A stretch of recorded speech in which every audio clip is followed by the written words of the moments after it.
Hello, everyone. This is Reverend Joe, and welcome to this presentation. Today, we're going to speak a little bit about spiritualism, and I'm going to give a brief definition of what spiritualism is for reference for those who are new to us or haven't heard what spiritualism is or are curious of what spiritualism is if they haven't heard before. Spiritualism is the science, philosophy, and religion of continuous life. And it is based upon the demonstrated fact of communication by means of mediumship with those who live in the spirit world. Spiritualism is a science because it investigates, analyzes, and classifies facts and manifestations demonstrated from the spirit side of life. And I'll go into it a little bit more in a moment. Spiritualism is a philosophy because it studies the laws of nature, both on the seen and unseen sides of life, and bases its conclusions upon present observed facts.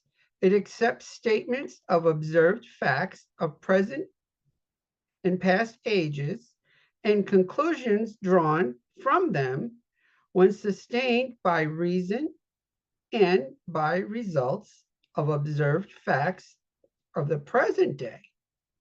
Spiritualism is a religion because it strives to understand and to comply with the physical, mental, and spiritual laws of nature, which are the laws of God, deity, or what have you. Now, there's always this sort of thing where people are averted to this belief in a religion, or they stay away from religion or faith because of organized religion things. Now, legally, many different communities need to be organized legally as a religion in order to practice their faith day to day.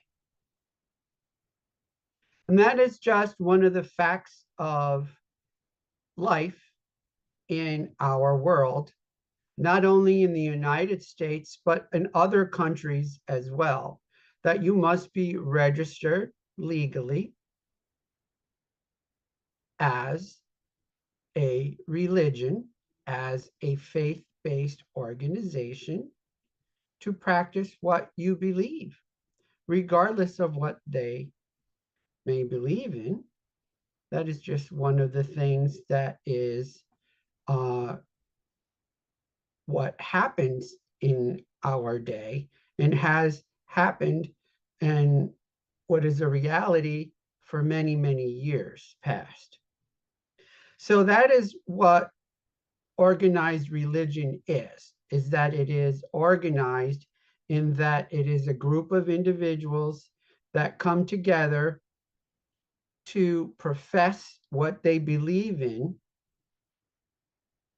an organized way. So let me go back a little bit about this thing called the philosophy of spiritualism. Now, we do study the laws of nature, natural laws, things like cause and effect, and so on.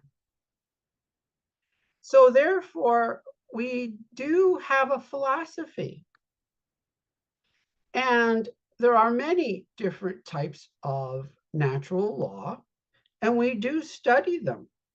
And we do have different philosophies in spiritualism.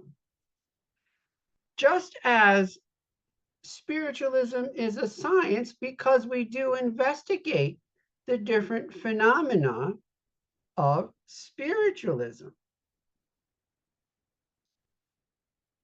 Many of us who are healers, who are mediums, do investigate things. We investigate healing through the analysis of the after effects of what we do. So when we do have healing sessions and people come back to us afterwards, whether it's a day, a week, a month, several months, or what have you, and they come back and say, this is what happened to me after that healing session. And it is noted. And there have been many things that have happened through spiritual healing, which those of us who are spiritualist healers, we act as a conduit from those in spirit for the healing. We do not do the healing ourselves. So that's why in spiritualism, we have spiritualist healers, and we provide spiritual healing to those who need it. Now, the spiritual healing can be in person, it can be distance or remote healing, and we also use the prayer as spiritual healing. It doesn't always have to be hands-on healing. And that's something that needs to be said. And in many early days, in the early days of spiritualism, it always wasn't hands-on healing.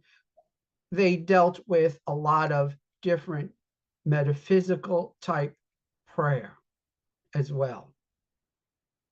It's only in the more recent types of spiritualism beliefs that the hands-on type of thing, because of the Christianized belief of healing with the hands-on, that spiritualists in many churches believed that the people wished more hands-on work. But it doesn't have to be specifically through hands-on work. It can be through distance, through praying for others remotely, that spiritual healing can be done for other individuals. Now, communication with spirit through the medium or by a medium can be either mental phenomenon or mental mediumship, or physical phenomenon or physical mediumship. So that is another topic of discussion.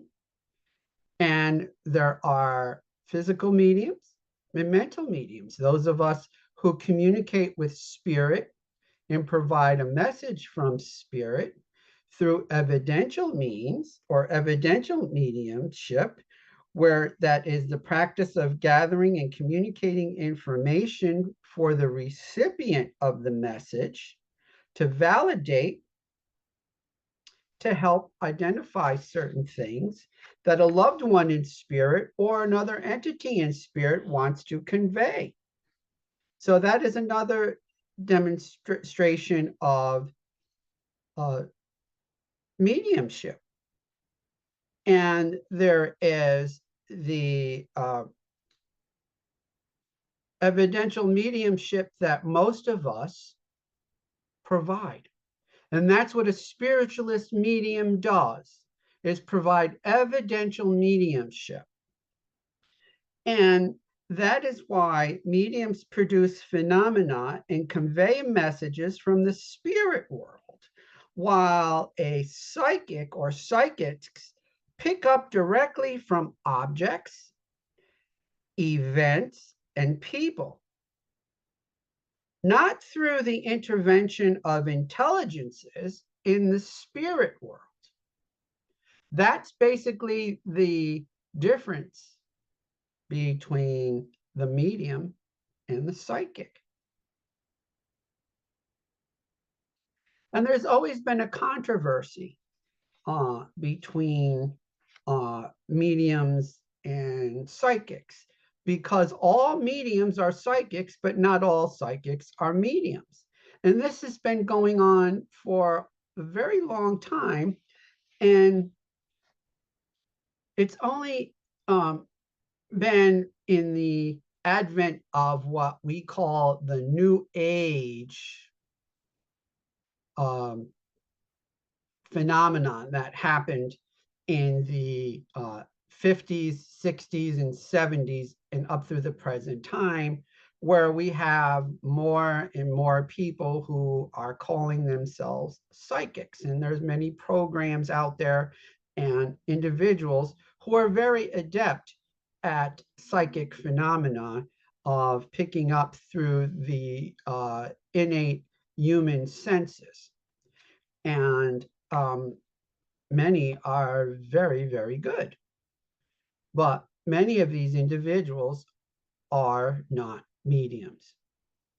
Those of us who are spiritualist mediums are most often part of a spiritualist organization and have been certified or registered through the organization, and proven that we are communicating with spirit. And that is very important because of the early debunking and the things that happened back in the 1930s and 40s of different things that have been fraudulent, that have come out of different things. So there are different laws and fraudulent mediums acts in many states and communities. So we have to be very careful of that. And that's why it is also important that as we consider ourselves the religion of spiritualism or the faith of spiritualism, to be very important, and that most mediums are part of a spiritualist organization. So it's important to know that most mediums are registered or certified by a spiritualist organization through which they have demonstrated the abilities and adeptness. And evidential mediumship is a lot different than the types of other phenomena that happens. Now, let me give you some other things that happen in spiritualism, because there are phenomena of spiritualism that people don't understand or are aware. And spiritualism comprises of prophecy, clairvoyance, clairaudience, and sometimes the gift of tongues. You may see or hear about a medium that may go into a deep trance or may go into a channel through spirit of someone in spirit that has gone, has transitioned, and is under that influence and may speak in a different language, or an entity who is trying to communicate through that instrument or medium. And we call that the gift of tongues. We also have the healing phenomena, or we call the laying on of hands, or spiritual healing, which is not always the touching on the person, but also a hovering that we also use. And we also have healing visions. There's trance, there's apports, which could be objects go from one place to another and appear all of a sudden. We have levitation and raps, automatic writing, automatic and independent writings and paintings. There have been historic accounts of people who have painted like famous individuals, who have developed stories and poems through automatic writing. And we have the people going into a box and putting a pen and paper in a box, and all of a sudden things just happen to appear on paper. So we have all these types of manifestations, including materializations, spirit photography, psychometry, where a medium can hold something and pick up spirit energies from an individual in spirit, and many, many other continuous life demonstrations of the medium and manifestations of the physical and spiritual senses, using the faculties of the human being. So that's just a taste of what you can learn through spiritualism and our upcoming online virtual classes and offerings, or our in-person demonstrations through our spirit circles, or what is also called the seance. And that's also basically another word for a sitting, but we call them spirit circles to make it simple. So if you have an opportunity to attend one of these things online or virtually or in person, as we will begin to schedule them at one of our newer locations, we welcome you.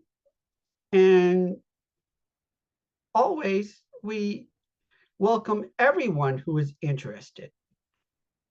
And before I leave you today, I want to read you a metaphysical passage from Ernest Holmes' The Science of Mind. And this one is a very wonderful passage, and it's from The Science of Mind, and it's called Peace is the Power at the Heart of God. And I just want to let you know that God can mean many things for many different people. And we also believe that this term God can mean energy, can mean many different things. So please take this term and use it however you wish. My peace is found at the heart of God. The heart of God for me is found at the very center of my being. It does not matter how closely the confusion of the outer world passes against me. I am not even disturbed by the confusion in my immediate environment. I know that the only way to counteract confusion is to bring peace into play.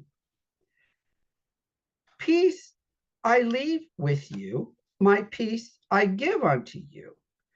Not as the world gives, give I unto you. These words of assurance stay with me, and I hear them re-echoing in the depths of my being. I surrender all my fears, those nameless fears which I have beset for such a long time, dulling my pleasure and clouding with misery and apprehension of all my days. I am now through with fear. What indeed is there for a divine and immortal being to fear? Certainly not people, for I am divine and immortal, a being. So is every man and every man is my brother. I recognize the one life principle working in and through and inspiring the motives of everyone I contact. I do not fear sickness, disease, or health because the eternal and perfect life animates my body and goes always about its perfect work, healing and renewing my body. I am not afraid of want or lack, for the one infinite essence supplies me with everything I need all of the time. There is nothing for me to fear, for I am an inseparable part of God. I live in Him. He lives in me, and I draw upon His perfect peace. My peace is found in the heart of God. And please, if you need to insert in these words, her, they, them, please go right ahead. Because this book, The Science of Mind, was written many, many years ago. First in the 1920s, and then rewritten again in the 1930s. So, friends, I bid you all the blessings of the universe today and always. So